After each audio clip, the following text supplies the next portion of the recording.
Well, hello everybody, this is Tim Green with Rattle Magazine. Welcome to another episode of Poet Respond Live. Thanks so much for joining us on your Sunday. Hope you're having a good one. It's Sunday, November 15th, and we're going to have an open mic for poems about current events, which is always a lot of fun. That's what we do here at Poet Respond Live. Before we begin, though, I should say that Rattle is a publication of the Rattle Foundation, a 501c3 nonprofit working to promote the practice of poetry. We've been in continuous publication since 1995 and aren't affiliated with any other organization. If you like poetry as much as we do, please click the like button or share or follow us, depending on which platform you're looking at right now. No matter what it is, there's something to push to follow or to get notifications or whatever, and please do that when you get the opportunity so you don't miss any of these broadcasts. We do 3 a week, so it's pretty much 3 hours of live video. We have the Poet Respond Live like this. We have the Critique of the Week on Friday, and then of course we have the Rattlecast every Tuesday night, talking to and meeting a new poet. So let's get into it. If you'd like to submit a poem about current events, the numbers are on the screen there. What you do, if you submitted it already through Submittable for consideration this weekend, then you don't have to do anything else except for call in. But if you haven't, or if you have a new poem that you didn't share, or if you updated it since you submitted it, you can just email it right now, so don't forget. Email it right now to openmic@rattle.com. And then once you do that, all you do is call in. So you can call 818-850-7727. Let it ring a few times and hang up. You'll appear on my call list, and I'll call you back when the time is right. The other way to do it is through Skype, which is nice because then we can see you too. And to do that, just send me a chat message at Rattle Poetry, all one word, Rattle Poetry. And that's pretty much it. I'll reply to your chat, then I will call you when the time is right. There is like a 30-second delay, so have your poem ready to read. You can't read it off the screen because the delay messes that up. And also turn off the volume wherever you're watching this right now when I call you, because otherwise there'll be like 2 versions of reality competing for your attention 30 seconds apart. So make sure you shut off your video stream, or at least the audio. But if you don't have a lot of bandwidth where you are, X out of the whole video too, and then come back when you're done with the phone. Anyway, now today's poet is Francesca Bell, a poet that we just love here at Rattle. She was the guest on, I think, Rattlecast number maybe 15 or so. I can't remember which number, but about a year ago we did it. Well, there were fires raging in the background, and she was on emergency backup power up in her Northern California house. And today's poem by Francesca is Heart in a Box here. And I'll put it on the screen for a second. But we're going to call up Francesca in just a second. I think we called her once the last time she was on Poets Respond. She had a poem, if you remember. She had a poem at the beginning of the pandemic about washing her hands to sort of protect her husband. A very popular poem back in March. So this is her second appearance in Poets Respond this year. And let's give her a call. Oh, it didn't connect. Oh, here we go. Hopefully it'll work this time. Hey, Francesca, how you doing? Hey, Tim. I'm good. How are you? I'm great. Yeah, it's great to see you. So how's life up there in Northern California right now? Well, it's good. We've had our first rain, which to me signals that fire season is over. Exactly, same here. We had like 4 inches of snow last weekend, so it feels good to go. Yeah. Oh my gosh. Yeah, I know. I feel like I put the air purifiers out in the garage again. Yeah, it's a huge relief getting through fire season. I know. I feel like I don't have to have my my go bag ready. Yeah. So your poem this week is about just this fascinating news story, which I hadn't heard anywhere else, and I'm so glad to get sort of a non-political poem and a non-COVID poem. And this story was just amazing. Can you explain to everybody what the poem was about? So the poem is about this amazing news story. I, like you, am so tired of reading and thinking about Trump and the virus. And so I was reading this news story. It caught my eye probably in part because my husband is a pilot, not for not for earning a living, but for entertaining himself. And so there was a video that showed a medical helicopter approaching a hospital building and then suddenly just beginning to spin out of control and then crashing on top of the building. And then that was interesting enough, but then it turned out that that nobody was killed in the crash, which was incredible. And then it turned out that that helicopter was carrying a donor heart. And for me, it was just, it was like catnip. Yeah.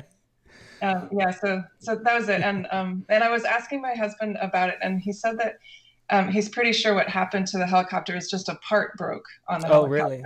Mm-hmm. Because he said that helicopters, if in an airplane, which is what he flies small planes, if a part breaks, you still are a glider. Mm-hmm. But with a helicopter, it's not like that. You're a rock. Yeah, you're a rock. A spinning rock. I know, but it turned out to be a most advantageous place to become a rock, because they were already just over the edge of the hospital building. Yeah, it's amazing. And then carrying the heart to the hospital. Yeah. The guy dropped it.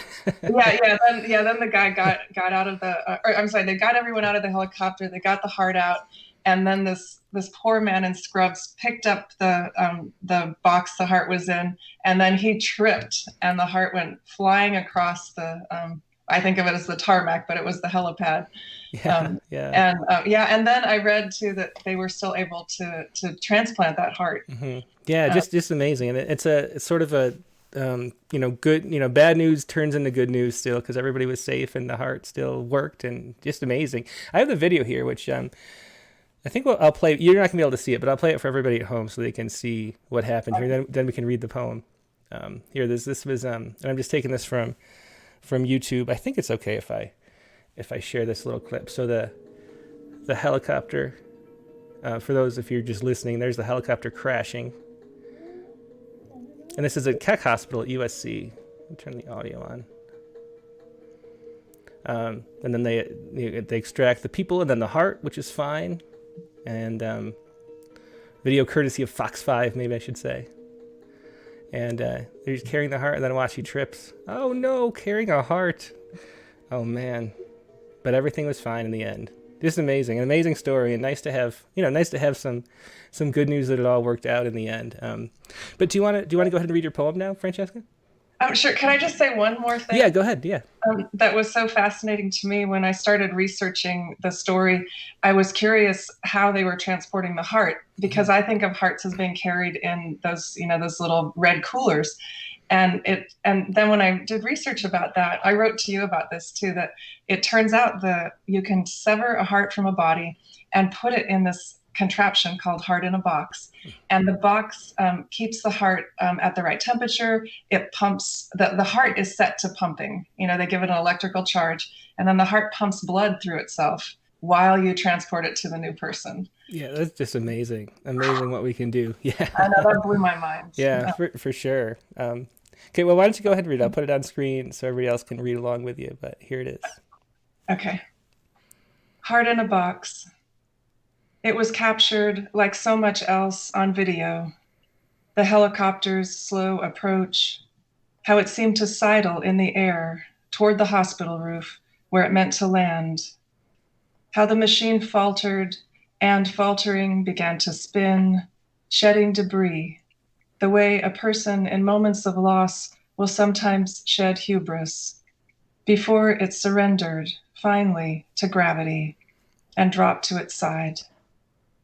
It rested there as if disoriented, until first responders helped the pilot and passengers out, nearly unscathed.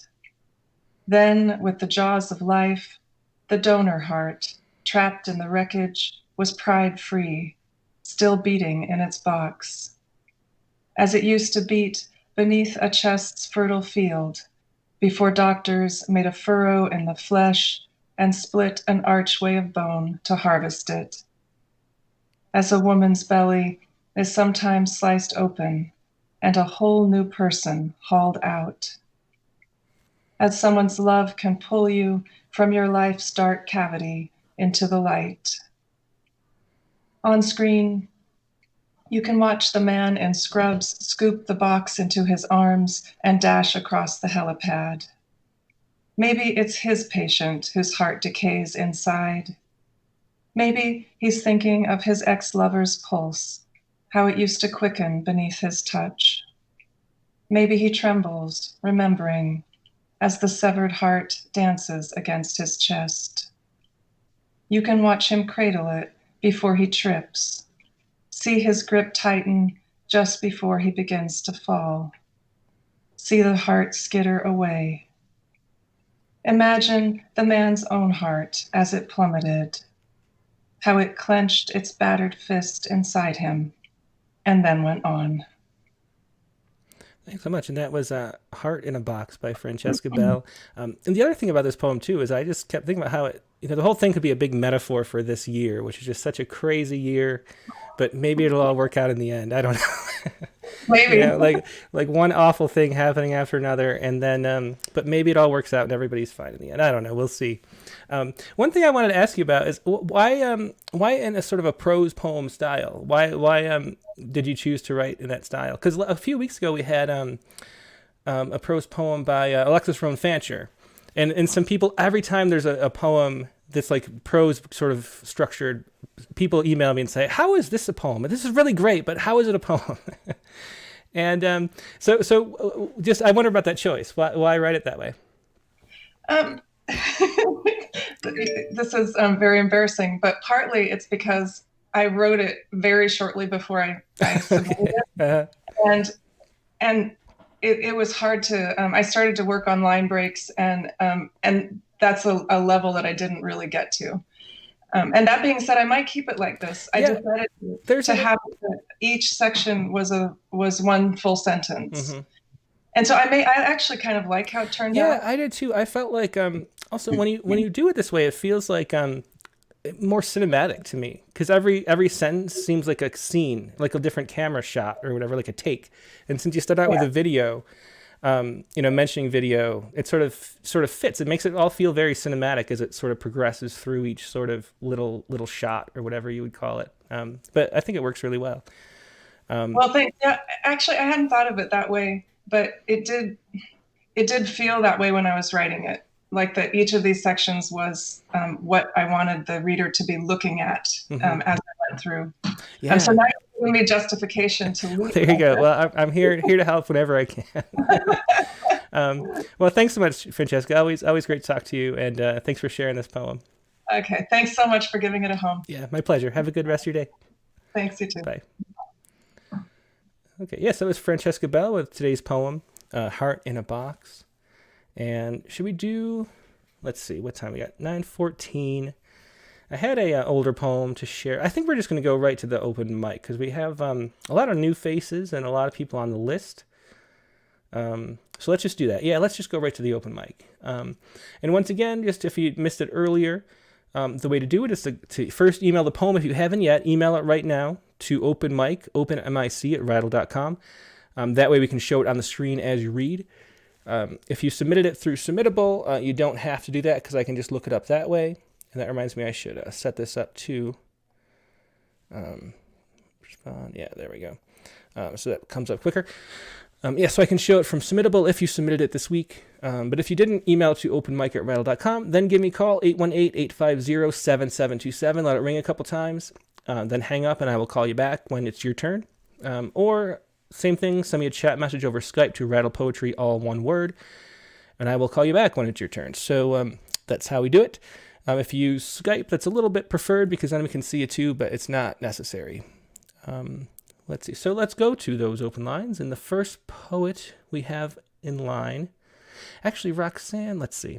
Yeah, here we go. Is she online right now? Oh, she says, okay.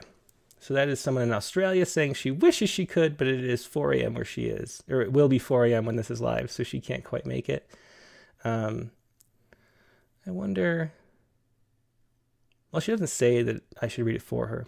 If you ever want me to read a poem for you, just send it to me and say that you want me to read it for you, and then I can. But without that, I don't feel like I have permission.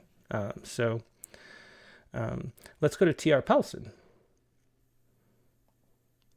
And she's got a poem about Alex Trebek, who, oops, not, I typed in Alex Trebek, Paulson.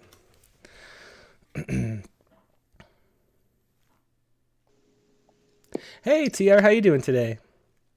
I'm good. I can never remember how to turn this on. Well, it worked perfectly. Oh, Yeah. So you're all set. You're live on the you, stream. What's that? you can hear me Yeah, too? we can see you and we can hear Okay. you. And you had a poem about Alex Trebek, right? Is that what you said? Yeah. I don't know. It's from 2 years ago. It's from February 4th, Okay. Did you email it to me? 2018. No, it's you published it. Oh, I published it. We published a poem about Alex Trebek. I don't remember that. Okay, let me find it. It was about Jeopardy and Okay, let me find it's it. been a while. Yeah. Well, we've published like 5,000 poems now. Alex Trebek. And you don't exactly remember all of them? Come on, Tim. What's wrong with you? Is it Super Bowl Party? Is that the one? Yep. Okay, I got it. So that's And why it was I think of it as a Super Bowl poem. So that's my excuse. But it has a clip that goes with it that it still works. I double checked it Oh this yeah? morning. Okay, let me So I don't know if you want to play that before or after or just. yeah. Do you think it's better before or after? I think before because I actually don't think the poem stands alone without the video Okay, clip. well let's do it. Do you want to explain what it is? Like I'll cue it up. It was basically a session of Jeopardy where all the contestants got the Super Bowl questions or football in general questions wrong, and they right before Super Bowl Sunday that year. So it was perfect timing. And then I wrote the poem in response to all the incorrect clues that the contestants got. But really, they didn't answer any of the questions. They just stood there with blank looks on their faces. And it was really, I mean, I don't know if you watch a lot of Jeopardy. I used to when I was a little girl with my grandparents. And just Alex has that dry sense of humor thing. Yeah, for sure.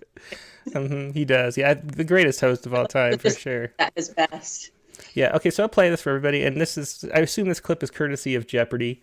And No, I think it was just like on some. yeah, but I think it's the channel looks like it's actually Jeopardy. Yeah, the Jeopardy channel. Yeah.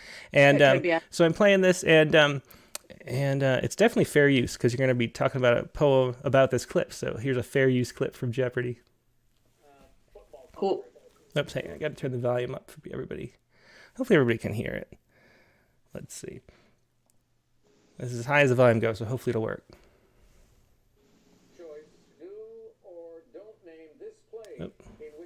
Hang on, I'm struggling here. Too many buttons. Okay, here. Now we'll try it. This should work now. Your choice, do or don't name this play in which the quarterback runs the can't hear it, ball Theresa. and can choose to pitch it to another back. It's an option play. Ryan? Football, 400. I can tell you guys are big football fans. Yeah. Tom Landry perfected the shotgun formation with this team.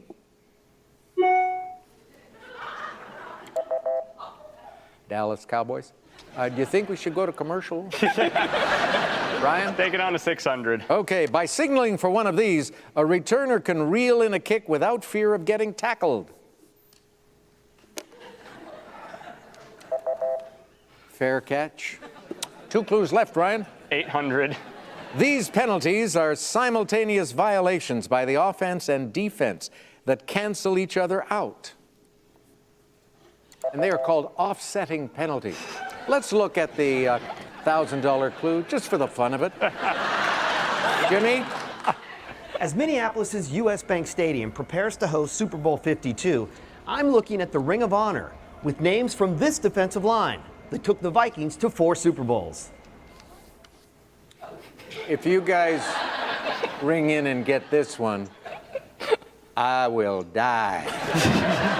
Who are the purple people eaters? So that was the clip there, talking football on Jeopardy. Really, that was funny. So let's move over. So I'm really curious if that will give us like a copyright strike, and if I'll have to clip it out. So if afterwards you can check back and see if I had to clip that clip out. But here's Super Bowl Party, and so your poem was based on that clip. Yeah. Is there anything else you want to say about it, or do you just want to jump right in? I'll just read it. Okay, go ahead. It's on screen now. All right, Super Bowl party. For those who know nothing of football, the option is this. A bowl of soup the size of a kiddie pool, where guests ladle servings of noodles to slurp or share. Imagine the bliss of steaming cups as snow outside drifts in the shade well short of the post. Far from Dallas, we've never heard of laundry, and a shotgun has kept the nursing cabs safe, the babe in a cradle. That was yesterday. Today we party, and after the soup, the candy, or Girl Scout cookies appear, perhaps a fondue and beer or cider. We break for commercials, the Clydesdales puppies, the dandy young men. She dubs them fair catch. The ones not denied her, she, the life of the party, the one for whom penalties for cheaters never upset. It's game time. Monopoly, Catan, those dividers of winners, of losers. The kids find grape-toned paint in leaders, those basement chants. We are the purple people eaters. That's a great poem, Theresa. I love that. Thanks for reminding me of it. And it turns into a tribute to Alex Trebek too, who passed away this week, I guess, right? Yeah, I think a week ago today. Yeah. Well, he'll definitely be missed. He's a legend. I was gonna write another one as a tribute, but didn't get around to it. Yeah. Well, this one works well too. Thanks for sharing it, Theresa. Good to see you. Yep. Bye. Okay. Let's see. Who would be next? Let's do Caitlyn Buxbaum.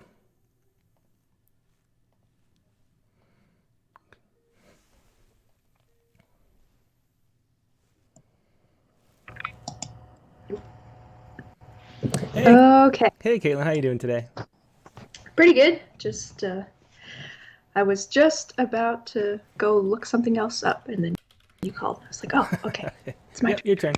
So what do you got for us today? I will tell you, but I only see like the top of your head. I don't know if it's camera 2, which is not. It's only for the people on. I can't. For some reason, it's not adjusting. Sorry. It's kind of stuck like that. Yeah, close enough. It's fine. I must have bumped it earlier, but that's camera 2 for the people on Skype. Because before I only had one camera, and it went to the stream, and everybody was like, "I'm talking to space," and so I got a second camera, it's not as nice as the other camera, but that's okay. So this is the year 2020. Is that the one? Okay. Yes, and it is an Alex Trebek perfect poem, timing. actually. Yeah, that's great then.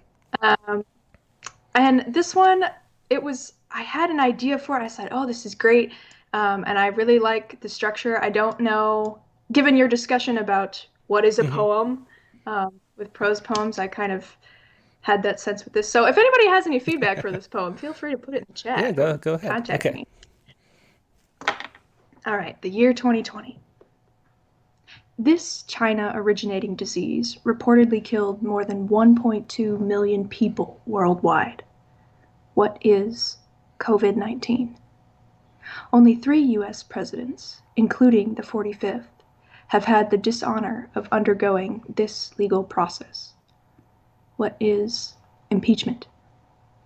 After the police-induced deaths of Breonna Taylor, George Floyd, and more, global protests erupted with this movement. What is Black Lives Matter? This U.S. Supreme Court justice, known for upholding women's rights, died 6 weeks before Election Day. Who is Ruth Bader Ginsburg? This U.S. Vice President became the first woman and person of color ever to hold the office. Who is Kamala Harris? I'll take the year 2021 for 200, Alex. Alex? Touching tribute there. Thanks so much for sharing that, Caitlyn. I wonder if you could format. I'm thinking if you could format it like the Jeopardy actual like tile, like have each one be like the number somehow. You could do it in HTML, where if you hover over you seem computer savvy. You might be able to make an HTML, hover over it. So when you hover over it, it's the answer. Anyway. That's just a suggestion. Yeah, that would make it a visual exactly. form too. And I did divide it. So there are 5 question-answer pairs, and that's how many. Yeah. But I don't know. Anyway. So that's all on my poem. But if I could just make a really quick announcement. On Tuesday this week, it'll be the Rattlecast will be almost over, so it'll overlap a little bit. But I am the vice president for Alaska Writers Guild, and 4 of our board members published books this year. So on Tuesday, we're having a panel discussion on our paths to publishing and things like that. So if people want to join in on that, it's free and open to the public on Zoom. Cool. I'll post the link in the and chat. post a link on Tuesday too, and then people can pop over at the end of our show. Like put it in the chat window or something if you have time. Yeah, I'll have to. Or have somebody else. But Yeah, I'll try have somebody do it anyway. Okay. Well, thanks so much for sharing that, and good luck on the Zoom discussion. That sounds like a good one. Yeah. I hope so. Take care. Have a good day. Bye. Yeah, you too. Okay. We have a mystery phone number 512. Let's see who that is.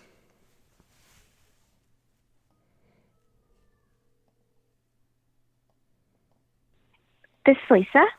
Hey, Lisa, this is Tim with Rattle Magazine. Did you want to share a poem? Sure, if that's okay. If I could share the poem Oak that I submitted. Okay, let me find it. And this is Lisa who? Molina. Molina, how do you spell that? M-O-L. It's M-O-L-I-N-A. Okay. I'll find your poem. And I have it. Yeah, okay. Okay, I got it. Oak right here. And I'll add you to our call list so I know who you are next time. Okay, great. Thank you. Is there anything you want to say to introduce the poem? What's it about? Well, I wrote it last Saturday, right after the election was called. But it's called Oak, and it's interesting because I've had many different people interpret it differently. Interesting. Because it's not. It's a little metaphorical. So depending on people's perspective, they tend to interpret it differently. So anyway, am I ready to go? Yeah, go ahead. I'll show it for everybody, and you can go ahead. Yeah. Okay. All right. It's called Oak. The oak that flourished, the branches once maintaining perfect balance, arms with green fingers reaching outward and upward, decomposes from within. The greed for sun, water, nutrients, the overwhelming, unrelenting quest to be tallest, greenest, power all-consuming. Gluttonous branches desire, believes it shines brightly, but only spreading its fiery darkness of hubris. Arms wilting, fingers gangrene. The red, hot rot transforming the leaves to a sickly purple. Ignored, welcomed, withering, not wintering. Its ichorous soul denies, is blinded, burns, self-destructs, turning to black poison ash. Whipping winds wailing their shrieks as they howl the ashes up, up, up, infernal spirals. Then silently flutter down, down, down to nothingness. Surviving, terrified below, still innocent, rough brown Greco-nature columns, arms curved downward, fingers limp, underneath the death ash, deeply, desperately waiting. As roots stretching, heaving, unwavering in their faith, the unseen pulsating, intertwining life in the healthy, hidden, soft earth, connecting. Speaking in root tongues they alone can comprehend. Whispering, our mouths suckle nourishment still. The weakened pillars will rise up, drinking the life-giving nectar of the sky gods. Your spindly arms and pale fingers growing gay, gorgeous, grandest, green, to shine together once more. Dryads dream, Prometheus prevails. That is really interesting. Thanks so much for sharing that. That was Lisa Molina sharing her poem Oak. And yeah, I can see how it could be, multiple interpretations, which is the fascinating thing about politics right now to me. The poetry world sort of has one perspective that we usually have in the literary circles, but in my town is a much more leaning the opposite way. And I've sort of been playing around a lot on Facebook with comments that could be interpreted completely either way, and it's so easy to do, which is bizarre. But everybody thinks it's a coup going on right now, no matter which side you're on. It's insane. But anyway. Yes, people have. I've had people say it's about cancer, it's about COVID, the wildfires, climate change, all of that. So yeah, and maybe in a way it is about all those things. Yeah, but it's amazing how subjective our interpretations of reality are. And a poem like that always shows it off. So thanks for sharing that, Lisa. And that was Lisa Molina from Austin, Texas. So thanks so much for calling in, and I'll put you on our call list so we know who you are next time. Thanks for having me. Yeah, my pleasure. Hope you call in again soon. Have a good day, Lisa. Okay, thanks. Bye. Okay, let me before I forget, how do I? Well, oops. Okay, here we go. Let me do this before I forget, because if I don't, I will forget. We added Lisa, and then we will edit her name to Lisa Molina. Okay. Now let's call up. Who is next? Next up would be Nivea Nambujithokarthik. I will find her poem. Usually she emails it. Yep, here it is.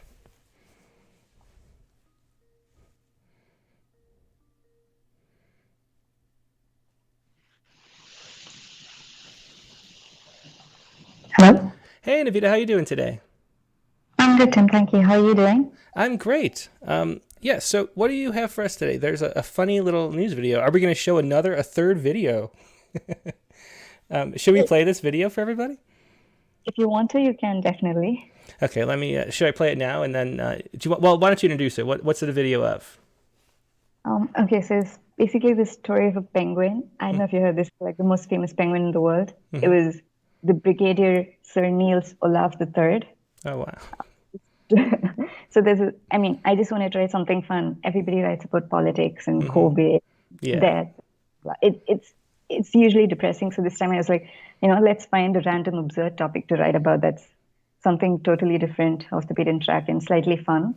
So I just styled it in as a concrete poem. It's in the shape of a penguin, and it's sort of a doggerel-ish, but not exactly a doggerel. So basically there's this penguin. So I don't know, when once they reached the South Pole, they gifted a penguin to Edinburgh Zoo. And then when the Norwegian troops came to visit Edinburgh, they saw the penguin and they were like, oh, we like the penguin, we'll take it as our mascot. And so they named the penguin Niels Olaf after the ruler and one of the corporals. And it started out as a lance corporal in rank. And then through the years, it's been steadily rising through the ranks as we have it. It was knighted recently for outstanding good behavior by the King of Norway. And this is actually the third iteration of the penguin. So we've had 3 penguins since, I think, 1976 or 78. So the latest iteration started in 2018. And this penguin apparently wishes to impress one of the other female penguins. So this is an emperor penguin, and he wishes to impress a female rockhopper penguin, but she just won't have any of it. So this is a short clip that's being explained by one of the zookeepers. That's what the video is about. That's right. So, We'll play a little bit of it. That sounds fun. Here we go. This is courtesy of the BBC. I think let's see. Oh, there we go. People do it without sound. Less likely to get stricken. The most famous penguin in the world.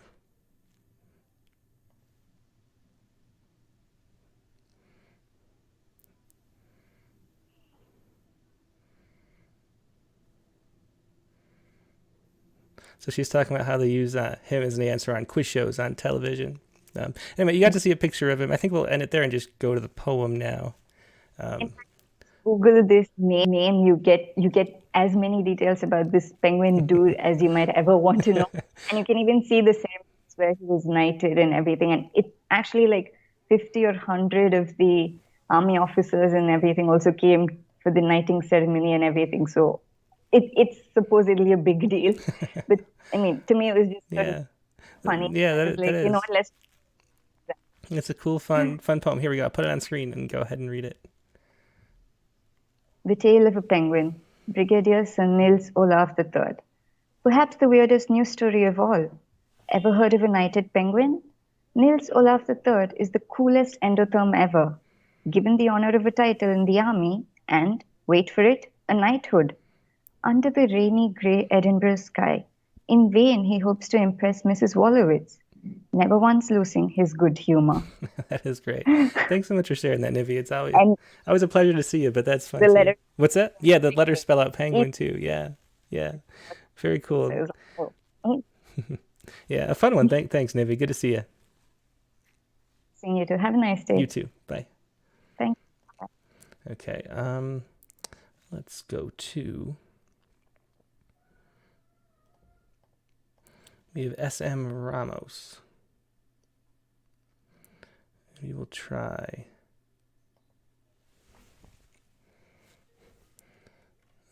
See if we can find.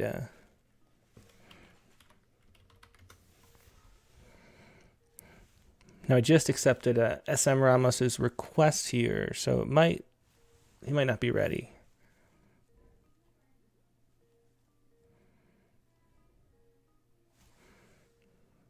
Or she. Okay, we'll do SM Ramos in a bit, because let's see, let's do Edmund Industan from Las Vegas.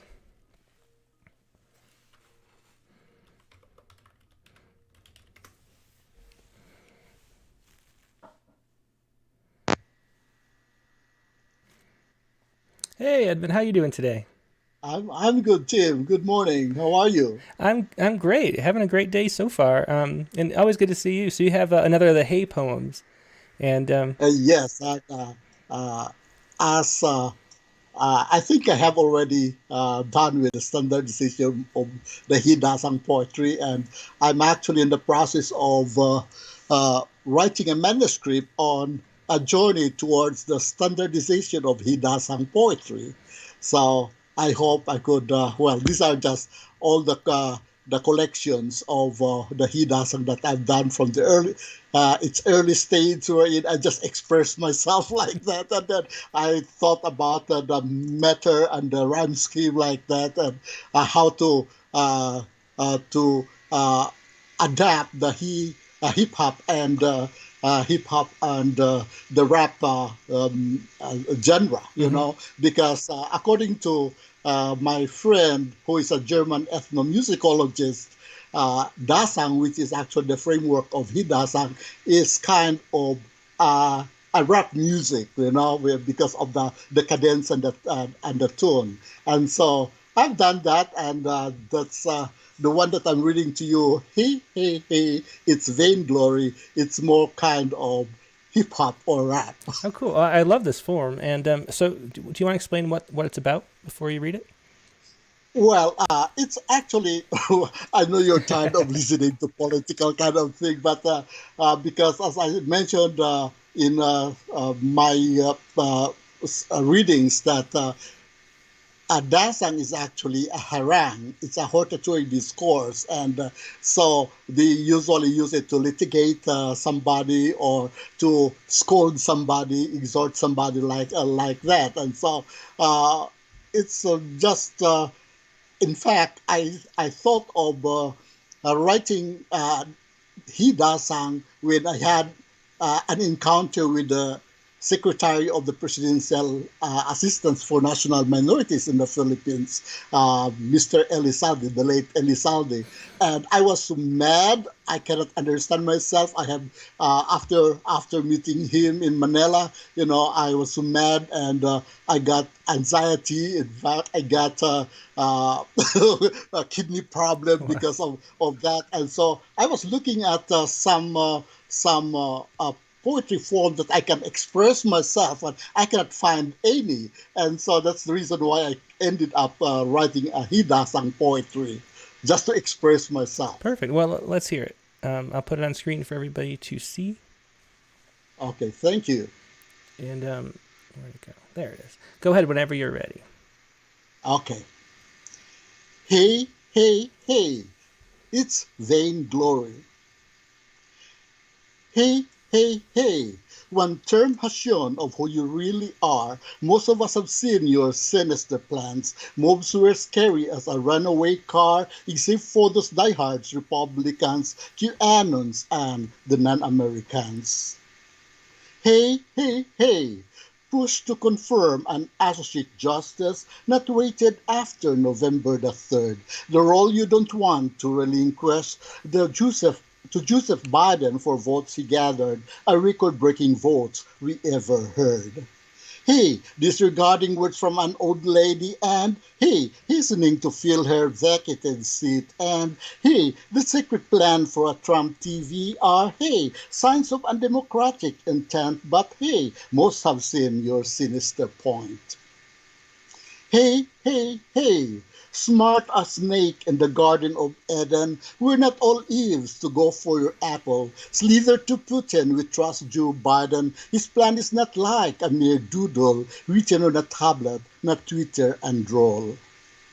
Hey, hey, hey, most dislike your use of presidency to advance your greed and capriciousness, and using God's name as your strategy to charm voters and prove your worthiness is horrendous and full of craftiness.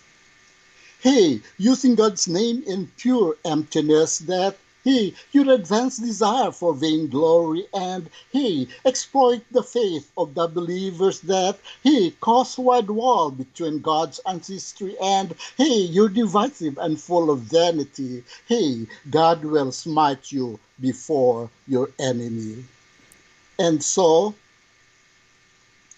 the lesson learned this 2020, be humble and don't use God's name for vainglory. Excellent. That was Edmund Industan with a Haida song poem, and I love the way the energy of the rap part turns into sort of a slow, advice at the end. Is that part of the form too, or is that something you just added yourself? Yes, that's part of the. It's kind of a resolve or a resolution. Mm-hmm. To what is being said in the verse. Yeah, and is it usually like written in sort of a different voice like that, where it changes the tone?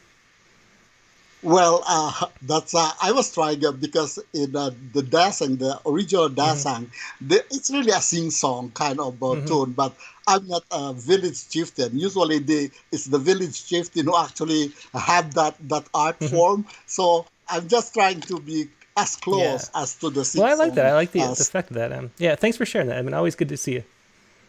Oh, thank you very much, Steve. Have a good day. Okay. Yeah. So SM Ramos is here. We will.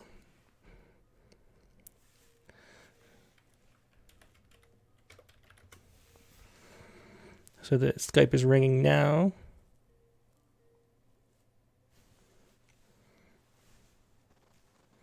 Hey, welcome to I See You. I don't know if I hear you yet. Let me see.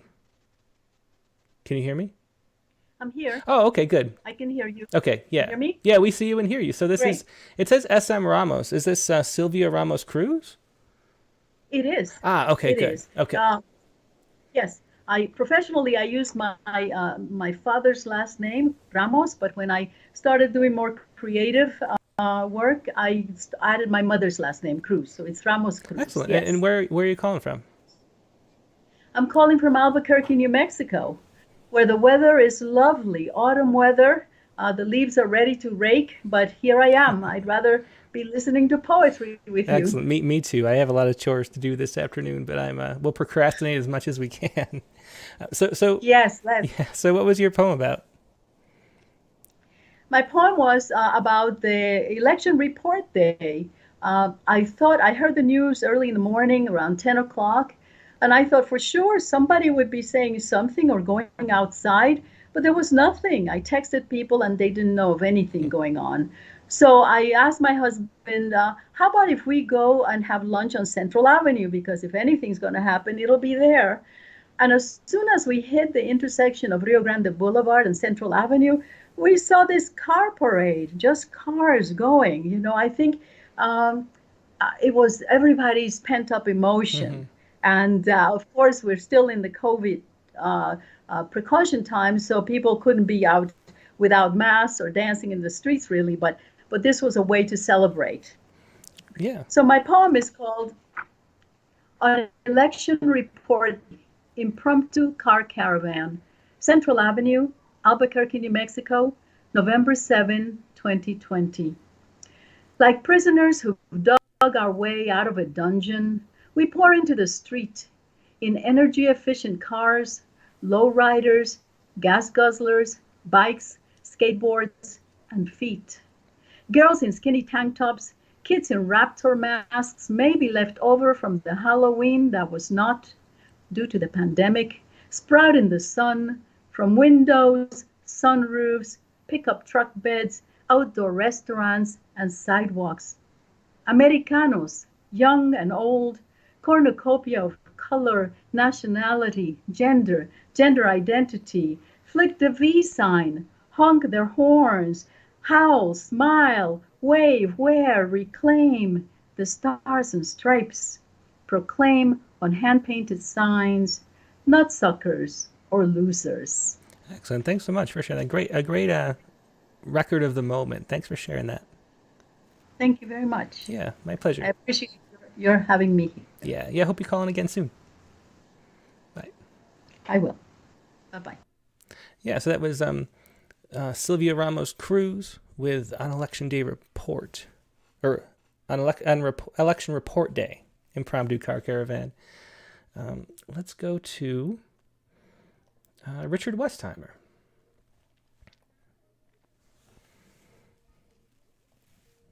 We'll try to find Richard's poem. Here he is, yeah.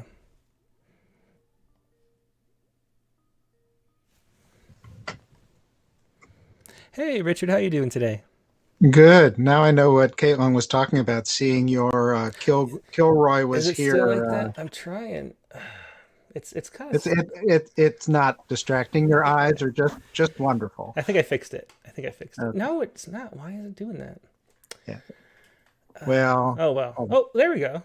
There you go. That's it. Okay. I did fix it. Yeah. Reminds us, so early on in the Zoom just peeking days, up over. Yeah. So many people doing the Kilroy was here. Yeah, exactly. So what poem do you have for us today, Richard?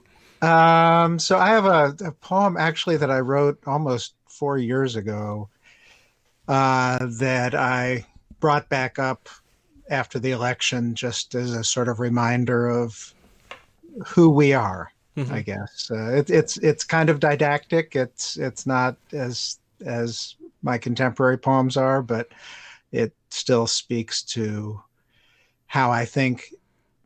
Well, the poem speaks for itself. Okay, well, let's hear it. Okay, and the conversation. My friend in the poem is indigenous activist in the mountains around Oaxaca, and so his perspective is a little bit different than we often hear. A walk in Oaxaca reveals who I am. In the garden of Senora Esteva, we step among the bougainvillea bowers dressed poppy pink. From the village below, donkey brays and children's shouts drift up the hillside. My old Zapotec friend stops, stoops, scoops dusty red soil in his brown hands, looks at me and speaks. Mijillo, he says, what do you think of this man, this Trump? He shocks you? He is a horror, I say. He takes without asking. He barks like a mad dog, sells to our people fractured dreams, and speaks to the world through bared teeth. Ah, yes, Don Gustavo nods. His voice gathers sorrow as his eye turns inward, seeing back and back through a continuity of injury. Now you know, he sighs. The mask is off. We wander back the stone path by ejote creepers draped on ragged maize. Your people have always come smiling, but beneath we see the teeth of the conqueror. Your Mr. Trump's teeth are no different from the others. He just bears them in a snarl instead of a smile. It's all the same to us. He will steal our dreams to feed yours. Nothing has changed except what you see. Excellent. Thanks so much. Interesting perspective for sure. And yeah, thanks for sharing that. It's interesting to see you had the same sense of image and turn of phrase that you do now. That was good work. Oh, well, thanks, Tim. I appreciate it. Yeah, yeah. It's good to be back. Yeah, good to see you. Have a good rest of your day. Okay, that was Richard Westheimer with A Walk and Walks That Reveals Who I Am. Let's see. Oh, we got the unknown person. And we have let's do a 505 number. I'm also going to see if, let's see. Check my email really quick too.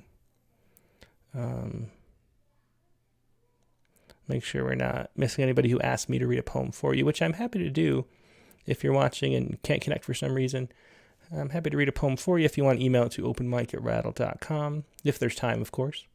Okay, let's do this 505 number, see who that is. And that might be the last one for today. We do have the unknown caller. Hi, Tim. This is Silvia Ramos Cruz. Oh, this is Silvia Ramos Cruz again. Okay, sorry. Oh, so we have the phone and the Skype. Okay, never mind. I'll hang up. Thank you. Sure, Thank you. bye. Okay, so that was Silvia Ramos Cruz. That was her number. We'll just leave that there. Actually, I'll add that to just so we know who it is if we use it again.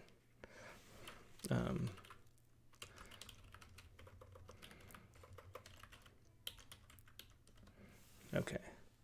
Now we have the unknown person who is usually Carlton Johnson or who is the other person that's unknown? So I don't know I can't know who it is. Someone has if you have a block on your phone, where it doesn't show caller ID or the number, then I can't call you back. Let's see. Oh, here, yeah, Carlton Johnson sent a message too. I submitted an email with a poem. We'll find, that's today. We'll find Carlton, hopefully. I don't see a new poem from Carlton. Let's see. Try to find an open mic. The morning after. Yeah, so this was last week. We have a poem from Carlton Johnson, but I don't see a poem for this week, so I can't. Maybe it was, I'll look her up really quick. I'll look up to see if it was unsubmittable. Usually Carlton emails his poems, though, so let's see. Well, there's a poem he just submitted today. We'll say that for next week.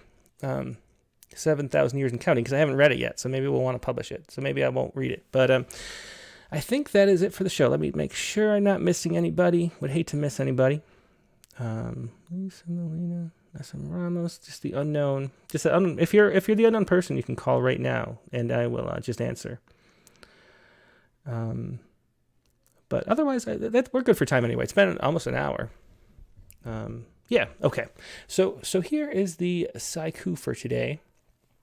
And if you're new to the show, I always end up with a haiku because I like science. I like news about science, and it's fun to write a little science-based haiku once a week. And the story that caught my eye was this right here. This was let me get rid of the little white. Tree rings may hold clues to impacts of distant supernovas on Earth. And this is an interesting story to me because the thing that I'm afraid of most, more than climate change or really anything else happening, even more than a nuclear war, is a coronal mass ejection. Because they used to not matter much. And now it would knock out electricity and blow every transformer on Earth, or at least half of the Earth. And we'd be in the road if there was a really big CME, like the Carrington event or the Charlemagne event. And there's also sort of a theory that the sun has a sort of a micronova repeater, where there's a big coronal mass ejection on a cycle. And we see that in the carbon-14 dating. But this article ties these carbon-14. So when highly energetic rays strike the Earth's atmosphere, they hit carbon molecules. They hit a bunch of different molecules. Well, they hit carbon. They turn it to from carbon 12 to carbon 14, and that's how you use carbon dating. And here's the phone number. So I'll tell you about carbon dating in a second. This is the 706. We'll do one last caller. Hey, this is Tim with Rattle. Did you want to share a poem? Like the Earth's atmosphere. I hear myself in the background though. Okay, who is this? John Bennett. John Bennett. Okay, right. I hear myself in the background though. Can you turn that off or mute that? I think it just did. Okay, great. So this is John Bennett, and what did you submitted a poem? Yes, it's a Vietnam blues pastoral. Okay, I'll find it. Here we go. Yeah, I have it. And where are you calling from? North Carolina. Excellent. And what's this poem about? Well, it's my own interpretation of my uncle's experience. He was in Vietnam, and he, like a lot of people, had a very intense experience there. It was a kind of a clash of cultures and a combination of cultures within the army amongst white and black soldiers. And there was also, of course, the war itself that began with all this hubris, but then ultimately impacted people who were, not a nation, but people who were just individuals, and left them with a huge impact. Mm-hmm. So I wrote this in inspiration Veterans Day. Yeah, great. A Veterans Day poem. Let's hear it. Whenever you're ready, I'll put it on screen for everybody. Oh, okay. Go ahead. This is a Vietnam blues pastoral. I like to hear myself think, so I wrote a script in my mind. The words move by my eyes when I try to unwind. My eyes roll forward to roll down the involvement with the fate of my mind. The center is molten, burning too hot. The primal evolving brought down great bolts of light and fire, snapped in their ears as the rapturing thunderous fire of an almighty self-righteous inflamed ball.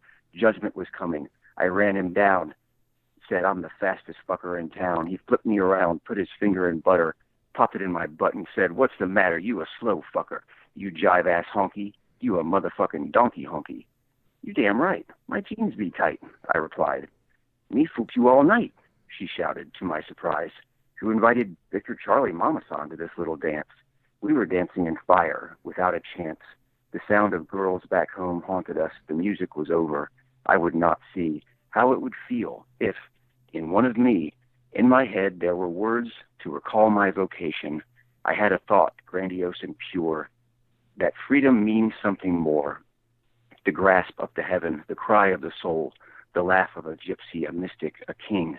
The shout with a lunge to break out of chains, to break free, to break through, free in the mind and free of sorrow, free of anxious thoughts of tomorrow."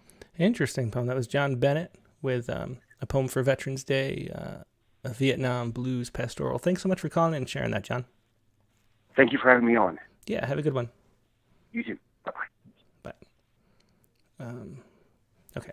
Yeah, so let's get back to this. And that'll be the last caller for today. When energetic particles hit the atmosphere, they turn carbon into carbon-14, and then you can see the amount of carbon-14 in anything that has carbon, and then you can date it. So you can see the ratio of carbon-14 in the atmosphere that way at the time, and then you can use that as a clock. Anyway, and there are these spikes of carbon-14. We don't know what causes them. And this, at the University of Colorado at Boulder, tied this to evidence of supernovas, which would mean it's not our own sun, which is actually really good news. But looking at these tree rings, this research tied each spike of carbon-14 to a remnant of supernova, which is hard to do because it's hard to date supernovas. But that's what this article did. And you see the radiocarbon spikes they're talking about. And then at the end, he does say, the author says, beware of Betelgeuse because that'll be the next star to go supernova relatively close. It could the next maybe 1,000 years. But if it's a star going supernova, it won't affect us all that much. It'll be an interesting sight, though. We'll be able to see bright as like a half moon maybe in the sky, and it'll be visible even during the day like the moon is sometimes, and you'll see that for a whole year. So imagine a star as bright as the moon in the sky for a year, And that's what we'll see when Betelgeuse goes supernova eventually. But here's my little haiku about it. Here it is. This is Fate of the World in a Child Counting Tree Rings. Fate of the World in a Child Counting Tree Rings. And of course, I was thinking about, too, each one of those spikes of carbon-14 in the tree ring, if it is a supernova, is the destruction of an entire solar system, which is kind of fascinating to think about, too. Recorded in time here on the trees on Earth. So anyway, that is our show for today. Thanks, everybody, for joining us and sharing your poems. Before we go, let me share what's coming up next. We have this week's guest on the Rattlecast is going to be Brian Sonia Wallace, Tuesday, November 17th, 9 p.m. Eastern Time. Brian Sonia Wallace is he's rentpoet.com is his website, and he goes around writing poems for strangers at things like business parties, weddings, in parks and things like that. People will ask him, he'll sort of interview them, I think, and say, what do you want me to write a poem about? And then they'll come back later and he'll have written these poems. So he's been doing that for a long time. And he turned that into this book of essays, The Poetry of Strangers, what I learned traveling America with a typewriter. And so he writes about his experiences and sort of looking into the soul of so many people, which is what poets try to do. It's an interesting perspective, and we'll be talking to him and sharing his poems and his stories from Strangers. That is Tuesday, November 17th. And the prompt for the week is write a poem about contradictions. So write a poem that focuses on opposites or contradictions. For example, a noisy library, a sunny night, a tragic comedy, etc. Write your whole poem about one or sprinkle many throughout. That's the prompt for this Tuesday's show, and we have an open mic at the end after talking to Brian Sonia Wallace, like we always do, so you can call in and share your poems about opposites or contradictions. So that is the prompt for this week. Hope to see you then. Hope you have a great rest of your day and get all those chores done. Have a good one. Bye.